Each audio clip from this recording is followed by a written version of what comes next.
They tried to erase him without noise. No execution notice, no trial record, no grave with a name. In the 1860s, there were men whose lives ended quietly, and then there were men whose memory had to be killed, too. This is the story of one of them, because what he did didn't just scare his master. It scared an entire system. History books don't mention him. Plantation records skip his name. And the people who owned him made sure of that. But history has a habit of leaking through cracks. And tonight, that crack opens. He was born into a world that already decided his fate. Not with chains first, but with silence. No birth record, no surname. Just a mark in a ledger that said he belonged to someone else. By the time he could understand words, he already understood fear. The sound of boots before sunrise, the whistle that meant work, the quiet screams that followed punishment. On this plantation, obedience wasn't taught. It was beaten into memory. Yet even as a boy, there was something different about him. He watched more than he spoke. He listened when others panicked. And when violence happened, his eyes didn't drop. They studied. By his early 20s, everyone on the land knew him, even if they never said his name aloud. Not because he was loud, not because he was defiant, but because he didn't break. When others flinched, he stayed still. When others begged, he stayed silent. And silence in a place built on fear is dangerous. Masters don't fear anger. They fear control. And this man was learning it. The plantation owner noticed it too. At first, it was small things. Orders repeated twice. Eyes held too long. Tasks done without hurry. Then came the warnings. Extra labor, isolation, public humiliation meant to remind him, you are owned. But instead of submission, something else happened. He stopped reacting. And that's when they made the mistake. They assumed silence meant surrender. They were wrong, because on one winter night, a night so quiet even the dogs didn't bark, the balance shifted. Not loudly, not dramatically, but permanently. And when the sun rose the next morning, one thing was clear. Someone had crossed a line that could not be uncrossed. And from that moment on, they didn't want him punished.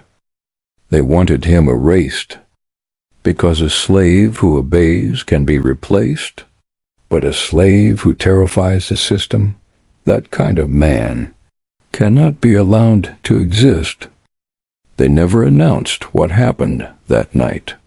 They couldn't, because if word spread, others might start watching the way he did. All anyone knew by morning was this: the plantation was silent in a way it had never been before. No shouting, no whistles, no boots moving with confidence. Just men standing still, trying to understand how control slipped away without a single scream. The overseer was found first. Not publicly, not displayed. Just gone.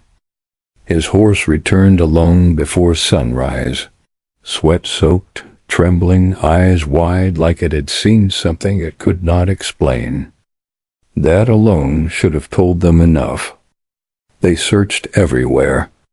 Fields, cabins, tree lines. But they didn't call his name. They already knew. This wasn't an escape. This was something else. Because escape looks desperate, messy, panicked. What happened was calculated. Every step taken where sound died. Every movement timed between patrols. Every decision made by someone who had been watching for years. Silence wasn't his weakness. It was his weapon.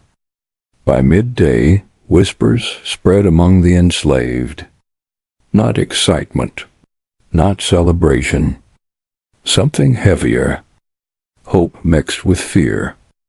Because when someone strikes back successfully, punishment doesn't fall on one person. It falls on everyone. And they knew retaliation was coming. The master ordered a lockdown. No work, no movement. Armed men brought in from nearby land. Dogs, too. And here's the part history never writes down. The dogs refused the trail. They circled, whined, pulled away, as if whatever had passed through those woods no longer smelled like prey. That night they didn't sleep. Torches burned till dawn. Men stood guard with shaking hands, because fear had changed sides. For the first time, they weren't watching enslaved people. They were watching the dark. By the third day, another man was missing. Then another. No blood, no struggle, just absence. And absence became louder than violence. That's when panic replaced authority, because power survives on visibility. And whoever was doing this was invisible. The master finally spoke words he never thought he would say. Erase him. Not capture. Not punish. Erase. No record. No mention. No questions. If anyone asked, he never existed. But here's the problem with erasing a man like this. You can destroy paper. You can burn ledgers. But you can't erase what people feel. And everyone felt it now. The rules were broken. And once rules break, they never fully heal. Some say he disappeared into the forest. Others say he crossed state lines. A few believe he died that week. But none of them agree on one thing. Because no one ever saw him caught. And that uncertainty, that's what haunted them. Because a man who escapes can be chased. But a man who vanishes after striking fear into the system, that man becomes something else. A warning. They stopped searching. Not because they found him, but because every search made things worse. Men went into the woods and came back quieter. Some wouldn't speak at all. Whatever confidence they carried in, they left behind. The master tried to regain control the only way he knew how. Punishment, public, harsh, random. Someone had to pay, even if they had nothing to do with it. That's how fear used to work. But this time it didn't land. Because fear only works when people believe resistance is impossible. And that belief was gone. Eyes met in silence now. Nods replaced words. People moved differently. Not rebellious, aware. As if everyone had learned something without being taught. That's when the rumors changed. Before they whispered what he did. Now they whispered what he might do. And that's far more dangerous. One man claimed he saw him near the river. Another swore he heard footsteps on his roof at night. A child said the woods themselves were watching. None of it could be proven, but all of it spread. Because fear doesn't need facts. It needs imagination, and imagination was running wild. Here's the detail the ledgers never recorded. The master stopped sleeping in the main house. He moved to a smaller room, barred the windows, kept a gun beside his bed. Every night, because power looks strong in daylight, but at night it listens. Christmas came quietly that year. No celebration, no music, just tension wrapped in cold air.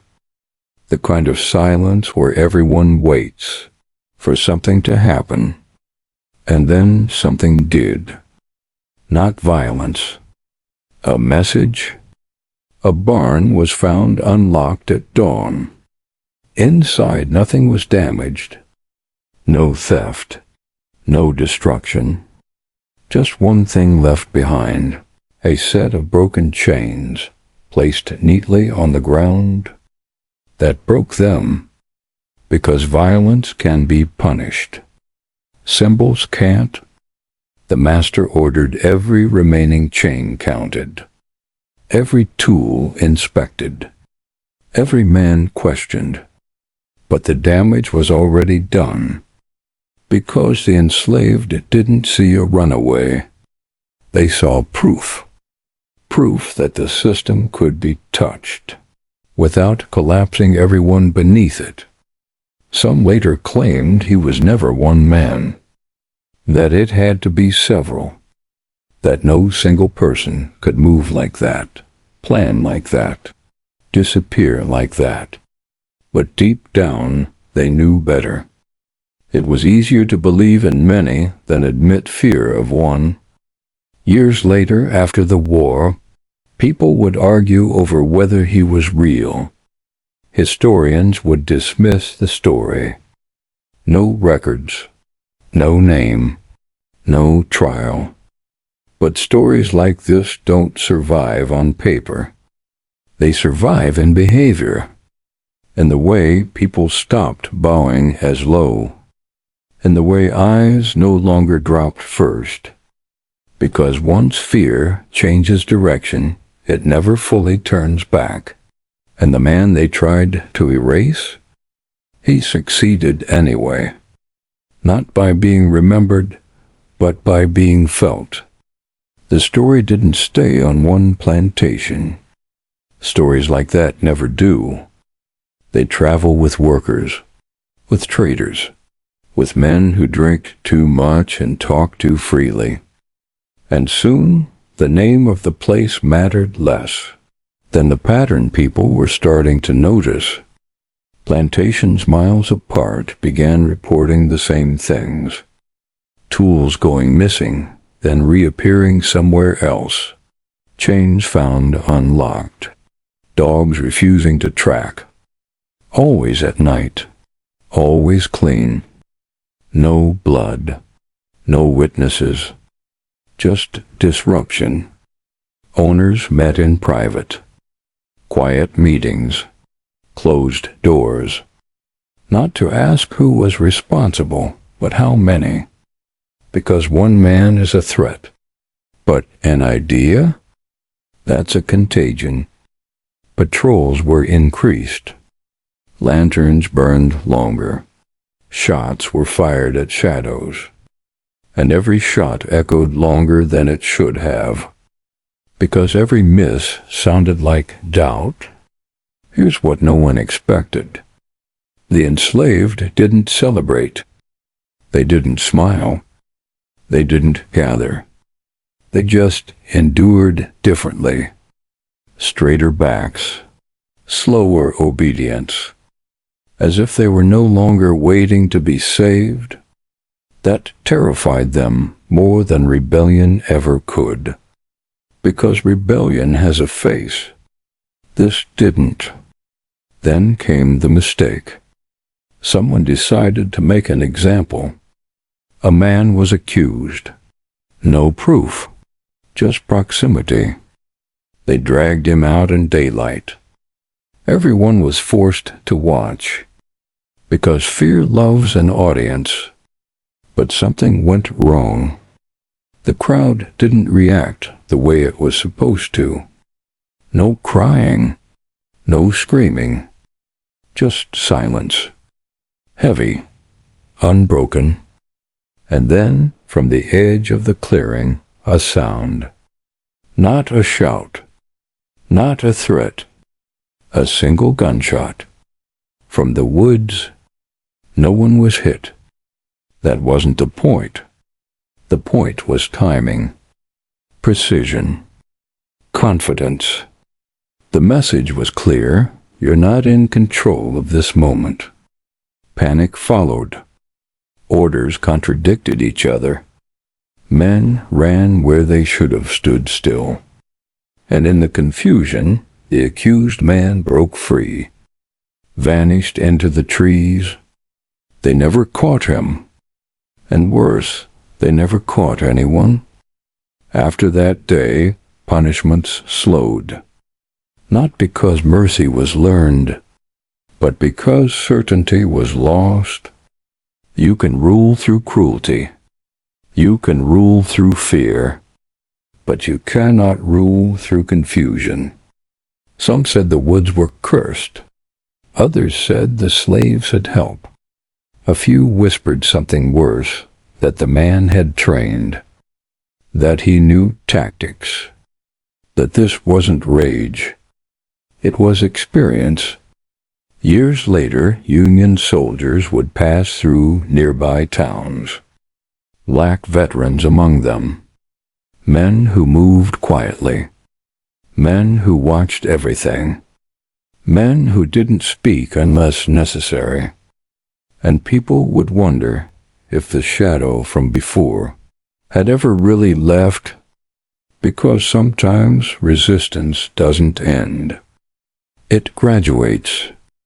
And the most dangerous thing about him?